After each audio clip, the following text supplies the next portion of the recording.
भारतीय राज्यघटनेचे शिल्पकार भारतरत्न डॉक्टर बाबासाहेब आंबेडकर यांना मानवंदना अर्पित करतो।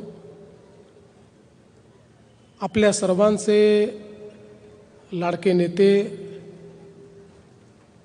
या पिंपरी चिंचवड शहरातील लोकनेते लक्ष्मणभाऊ जगताप यांच्या स्मृतीप्रित्यर्थ तयार करण्यात आलेल्या शक्तीस्थळाच्या लोकार्पण सोहळ्यामध्ये मंचावर उपस्थित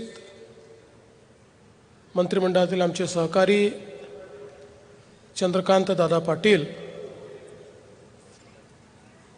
आमच्या बहिणी अश्विनीताई जगताप, शंकरभाऊ जगताप, महेश दादा लांडगे, अमितजी गोरखे, उमाताई खापरे, बापूसाहेब पठारे, विलासजी लांडे, अमरजी साबळे, अप्पासाहेब रेणुसे, चंद्रकांतजी मोकाटे, संजोगजी वाघेरे, पंकजजी गावडे, शत्रुघ्नजी काटे, उमेशजी चांदगुडे, विजूभाऊ जगताप, संपूर्ण जगताप कुटुंबीय आणि जगताप कुटुंबियाचाच भाग असलेले या ठिकाणी उपस्थित सर्व माझ्या माता भगिनी आणि बंधूंनो, पिंपरी चिंचवडमध्ये आल्यानंतर अगदी सहज आमचे मित्र लक्ष्मणभाऊ यांची आठवण येते आणि आज त्यांच्या स्मृतीप्रित्यर्थ तयार करण्यात आलेल्या शक्तीस्थळाला भेट दिली आणि त्या ठिकाणी त्यांच्या ज्या विविध आठवणी आहेत त्या आठवणींना बघितल्यानंतर माझ्याही मनामध्ये अनेक आठवणींना उजाळा मिळाला। आपण सर्व लोक जाणतो की जमिनीतून मातीतून तयार झालेलं हे नेतृत्व होतं। कुठल्याही प्रकारे खूप मोठा राजकीय वारसा हा पाठीशी नसताना स्वतःच्या भरोशावर एवढं मोठं नेतृत्व हे लक्ष्मणभाऊंनी उभं केलं। आणि जसं आपण बघितलं की एक नाव उलटली, त्यात काही लोक दुर्दैवाने मृत्युमुखी पडले आणि मग मनाशी संकल्प केला की तीन बाजूने नदीने घेरलेलं आपलं गाव हे चांगलं झालं पाहिजे, अशा प्रकारचे अपघात होऊ नये, त्याचा विकास झाला पाहिजे, त्या ठिकाणी रस्ते, पूल इत्यादी सर्व गोष्टी झाल्या पाहिजेत। या दृष्टीने अतिशय युवा अवस्थेमध्ये राजकारणामध्ये प्रवेश करून आणि त्या ठिकाणी त्यांनी नगरसेवक म्हणून निवडणूक लढवली आणि ते निवडून आले। आणि त्यानंतर मात्र लक्ष्मणभाऊंनी कधी मागे वळून बघितलं नाही।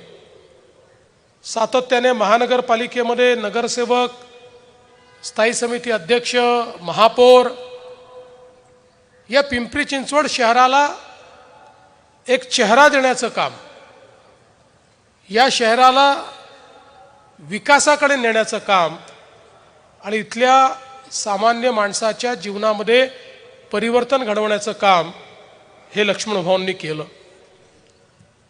पिंपरी चिंचवड शहर ही महानगरपालिका, काही जुनी गावं आणि त्यासोबत औद्योगिकरणामुळे महाराष्ट्राच्या वेगवेगळ्या भागातनं आलेली मंडळी, अशा प्रकारे एक मिनी महाराष्ट्र म्हणून ज्याच्याकडे पाहता येईल, मराठवाड्यातले लोक, विदर्भातले लोक, पश्चिम महाराष्ट्रातले लोक, कोकणातले लोक, सगळीकडची मंडळी, उत्तर महाराष्ट्रातले लोक, अशी सगळीकडची मंडळी आपल्याला या पिंपरी चिंचवडमध्ये पाहायला मिळतात, या सर्वांचा विश्वास हा संपादन करण्याचं काम लक्ष्मण भाऊंनी त्या ठिकाणी केलं.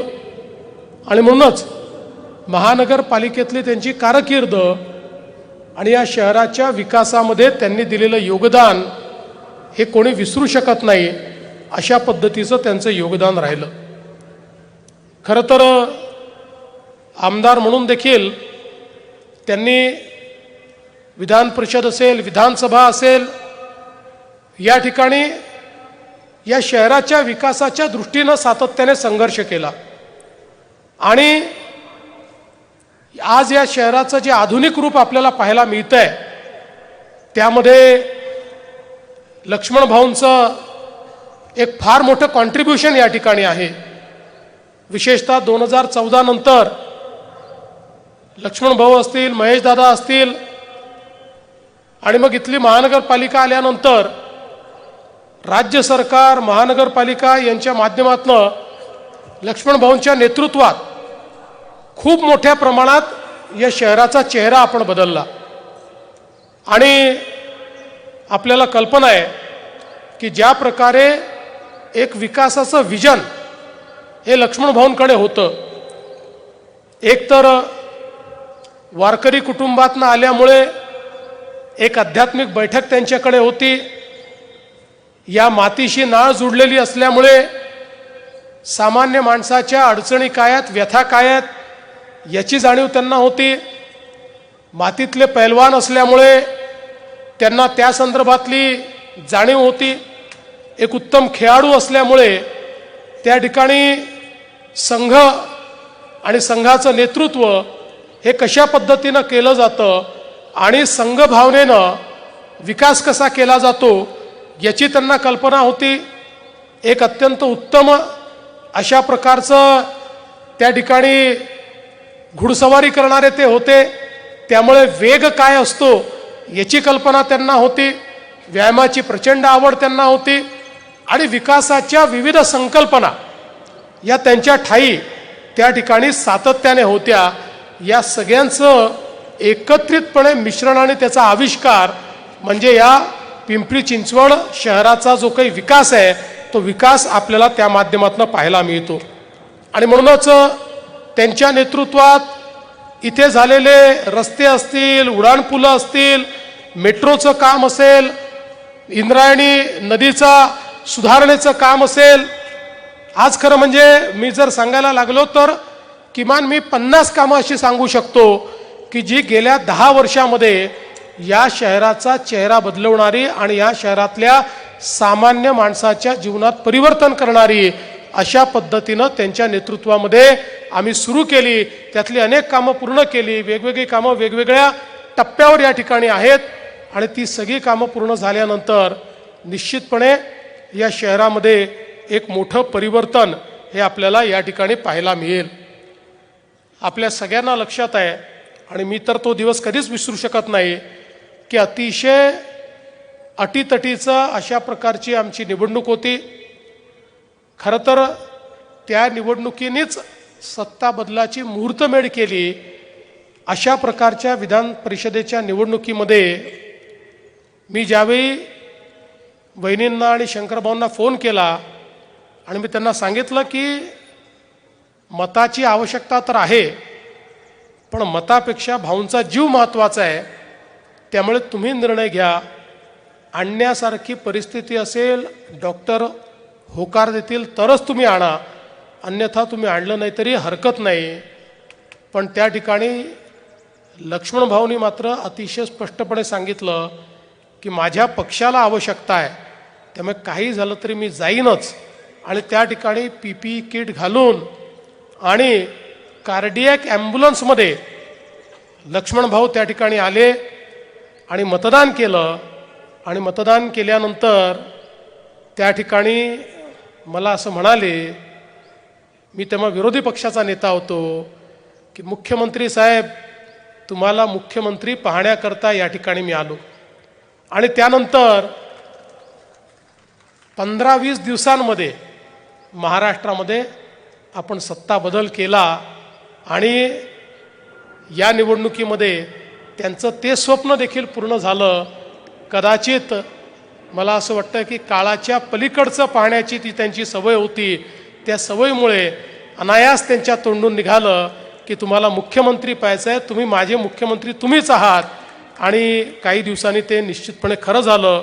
पण आज अशा प्रकारचा आमचा एक मित्र की ज्यांच्या मनामध्ये एक अत्यंत प्रेम होतं, ज्यांचा एक भक्कम पाठिंबा आमच्या पाठीशी होता, ते आपल्यातनं अचानक निघून गेले.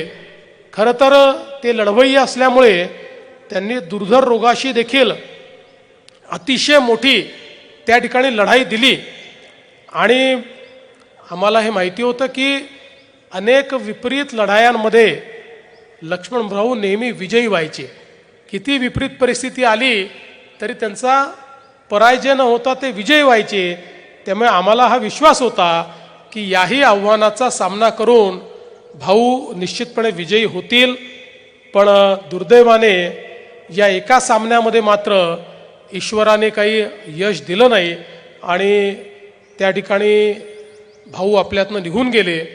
पण जसं मगाशी सांगितलं की कार्यरूपी भाऊ आज आपल्यामध्ये आहेत. आज ज्या प्रकारे या भागामध्ये 41 किलोमीटरची मेट्रो आपण तयार करतो, हे भाऊंचं कार्य आणि त्यांचं स्वप्न आज या ठिकाणी आपल्याला पाहायला मिळतं. या ठिकाणी पहिल्यांदा आपल्या या महानगरपालिकेतनं कचऱ्यापासून विद्युत निर्मिती केली. ही आधुनिकता या ठिकाणी आणणारे आमचे भाऊ, किंवा आज इंद्रायणी नदीचं जे काही कार्य आपलं चाललेलं आहे, 24/7चं कार्य जे आपलं चाललेलं आहे, वेगवेगळ्या ठिकाणी पिण्याच्या पाण्याच्या ज्या योजना आपण तयार केलेल्या आहेत, अमृतमधनं या ठिकाणी त्यांच्याच संकल्पनेतनं ज्या प्रकारे सामान्य माणसाच्या घरापर्यंत 24/7 पाणी पोचलं पाहिजे या दृष्टीनं करण्यात आलेलं काम आहे.